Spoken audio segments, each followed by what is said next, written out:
Dana White has just announced Let's 323 go. in high definition. Let's No more go. on his pixelated live stream phone. He did it in high definition.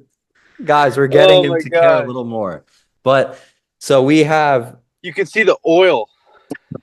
and he announced three fights. He announced Merab and Yan two. We called for Merab and Volk, but I'm happy with this fight. This is I'm like, happy with this. yeah, this is a good fight. I think if Merab wins, let's give him Volk. Merab and Volk Yeah. win. Give them Volk for the White Because if House belt. Merab wins this fight, he will have cleaned out the entire division, which, by the way, is what all the real MMA fans, the OG MMA fans, as they call themselves, it's what they all want everybody to do. No more super fights. We want you to stay in one division for 20 years.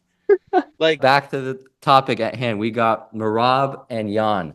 So last fight, we had Merab just dominating completely. I think Yan was the favorite for that fight, if I remember correctly. Everyone was picking Yan to win that yeah, fight because everyone looked at it. Merab just beat Aldo in kind of like a hugging. He hugged him against the cage for 3 rounds and didn't do much because he couldn't get Aldo down. yeah, So then they saw that and they're like, all right, well, Jan's takedown defense is like unreal also. He has an insane wrestling and he has way better striking than Merab. This is going to be a walk in the park. That's what everyone was saying. What they didn't account for is how slow Jan's output is. He does not throw punches for his life. For his life. Jan likes to sit, calculate, keep up his high guard, right here, bounce off shots, kind of like JDM off of his gloves, move his head a little bit, assess the situation for 2 rounds, and then round 3, 4, and 5, he just starts lighting people up after he makes his reads. Problem was, he couldn't figure out Merab. Merab was just making it crazy, sporadic, random. He was confused. You could see on Jan's face, he was confused the whole time and he just cannot yeah. get going. He was trying to play that computer style against a guy you should honestly just come out right away against and push him back and start throwing output. And I think that's where Jan can make an adjustment here. I see it from, I will get into the technical aspects of what I saw. I just rewatched the fight. I think Jan has a good chance here. I think he has a great chance to win this fight. I would give it 50-50 if I'm I being would not. completely real. You wouldn't? You will see though when they fight. These You're are right. You're right. You're things right. I You will see. you will see. We'll see Saturday night, baby. Saturday night, we get to find out. 2-0, baby. Saturday night. Okay, so from what I saw of that fight, and this is where I will get into technical aspects. Once I say them, George, you tell me what you think. Okay? Jan has his infamous high guard. He likes to keep his hands way up, covering his eyes almost like this. He does it a lot. He likes to keep it right here and almost bounce shots off, keep the high guard, and land while you're throwing combinations. He's a very good counter striker. He finds openings while you're throwing your combination. The problem is, Merab exploited it and found an exploit. He would shoot a takedown every time Jan would put up his hands. Every single time, Merab would shoot for the legs. Jan puts up his hands, Merab would throw a jab. Jan puts up his block, Merab shoots for a takedown. This is where I think we could see a little adjustment with this. We can use it as an example from the JDM fight with Bilal. JDM in that fight has a very similar guard to Bilal Muhammad. But in that fight, what was JDM doing, if you remember, to stuff the takedowns? He was using his guard as a post. That's why he's dipping. Bilal tried to level change and he went right into the head of Della Maddalena. Right there, he used his head. He was using his head as a post. So whenever Bilal would think of shooting, or whenever JDM would throw a punch, he would immediately put up his high block and duck. So he would use his head as a shield, as like a wall, so that Bilal could not get through. And you basically clash heads. If you want to take him down, you'd have to clash heads with JDM. What I'm seeing now, if Yan can watch that fight and implement a style where he uses that type of blocking style, where he ducks either after Merab throws a punch and immediately duck his head into a takedown, into a takedown defense.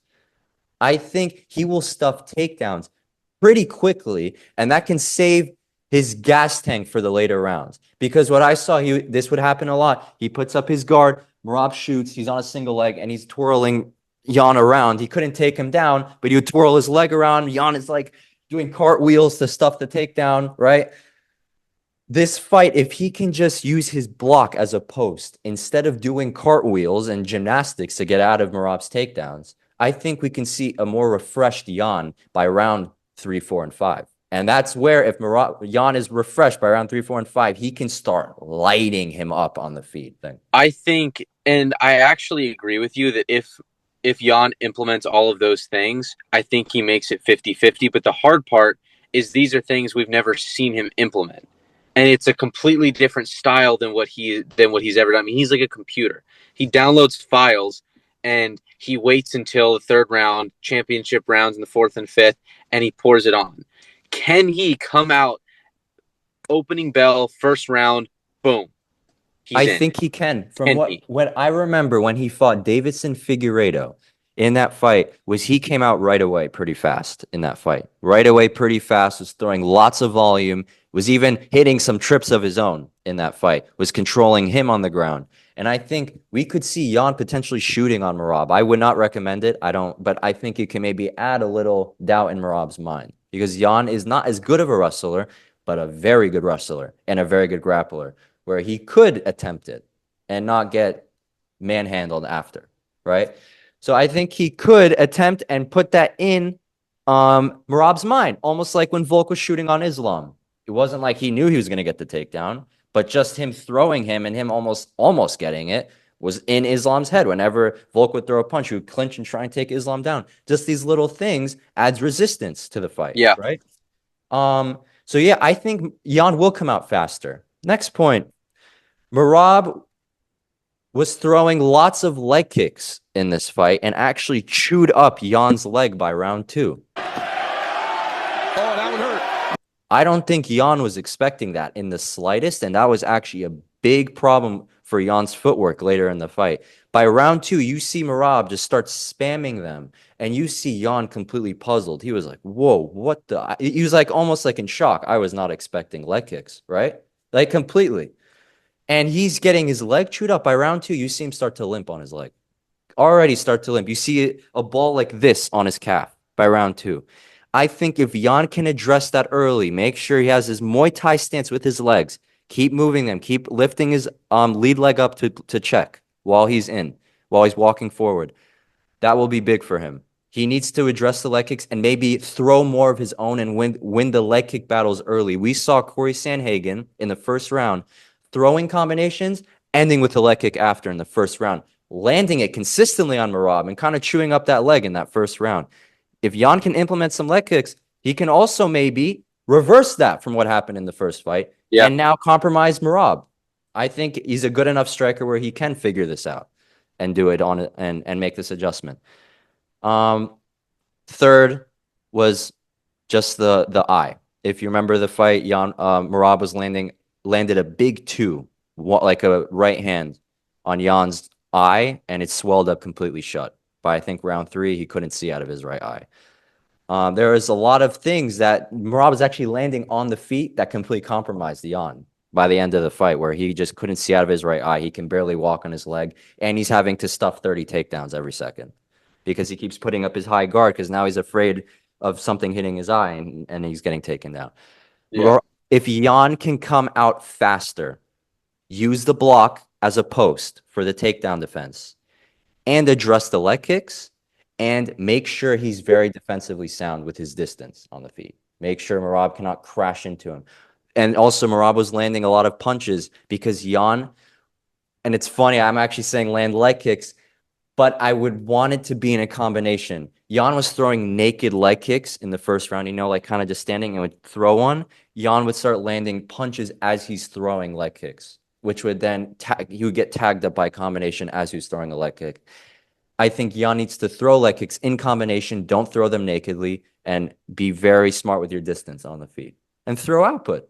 Just throw more output, walk forward. Make sure when Merab's throwing, you're moving your head, you're sliding out of range, and then landing your own. Every time Merab throws, I want him countering. Every single time. Right? Make it that every time Merab feels like he's engaging, he's getting something back in return. This will be Yan's hardest fight, and he will have to push himself cardio-wise to another level to win this fight, but I think he can, and I think he has good enough cardio. How much better than Corey Sandhagen is Petr Yan. Did you watch their first fight? I did. But how much better? You would know it's significant then. No. I said no today. How much better today, on this day, how much better is Petr Yan than Corey Sandhagen? Yan's on a 3-fight win streak right now. Just He is. 3 people in a row. He is.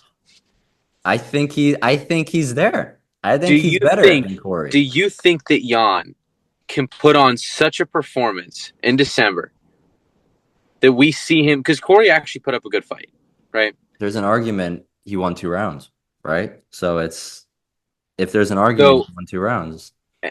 And so it becomes, let's just say for the sake of what I'm saying that Corey won 2 rounds. Okay. And Corey rocked him in round 5 right at the end, if you remember. He did. I remember that. He hurt him right at the end of the fight. Yeah.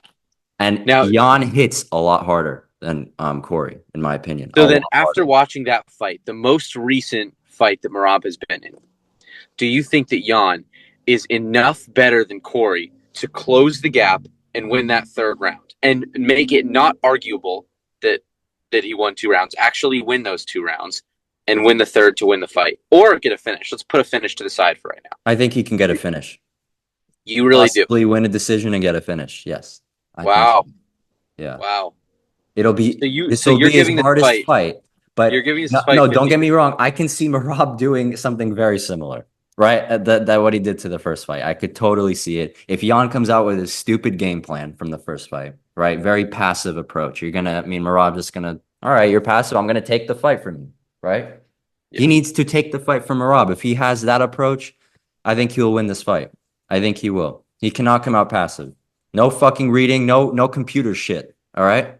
You need to come out and initiate things. Initiate exchanges with him. So you say it's 50-50? Yeah. Because I think Yan is very smart and he will make adjustments. 100%. I'm close to 50-50, but the reason I'm going to go 60-40 for Merab, coming into Merab versus Umar, I was actually one of the few people that picked Merab. I remember Merab was a plus 230 underdog. Mm-hmm. And I remember I looked at it and I was like, that's stupid. And I hammered Merab money line. I was a very happy sports bettor that night.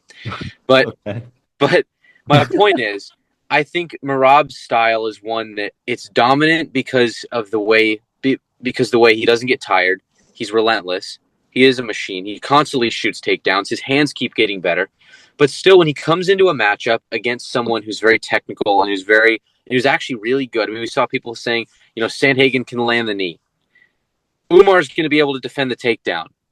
No one said. I'm building a storyline here, Danny. I'm building a storyline here.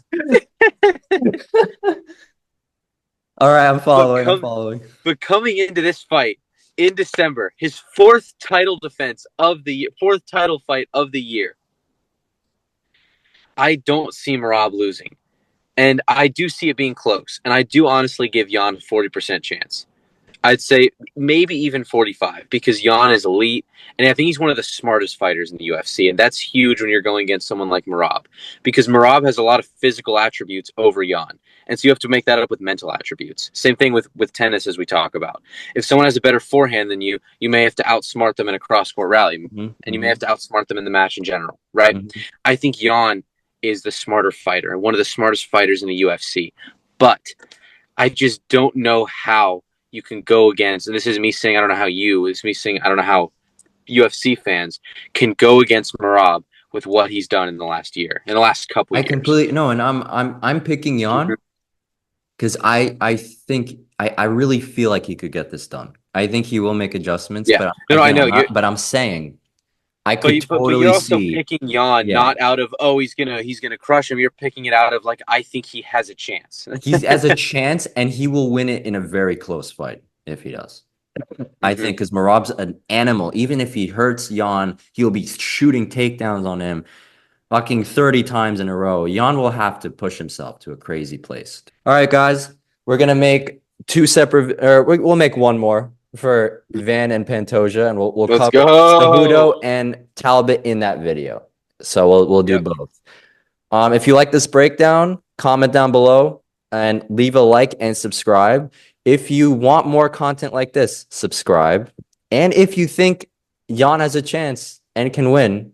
Like the video. If you don't like the video, Yep. and let us Like know the down video. below. We're gonna leave a poll. And if you Dana? agree Dana, with fly me us or out. George on who's gonna win this fight. Let's go. Petr Yan is gonna be champion. We're gonna have Volk. We're gonna have Pereira, and we're gonna have Yan as champion again in 2025. And we're gonna take a Hold on. back to I'm 2023. sitting down, but I'm doing a really shitty version of Merab's dance. I'm sorry. On that note, fly us out. It's Peace. over. Saturday night we get to find out. 2-0, baby. Saturday night.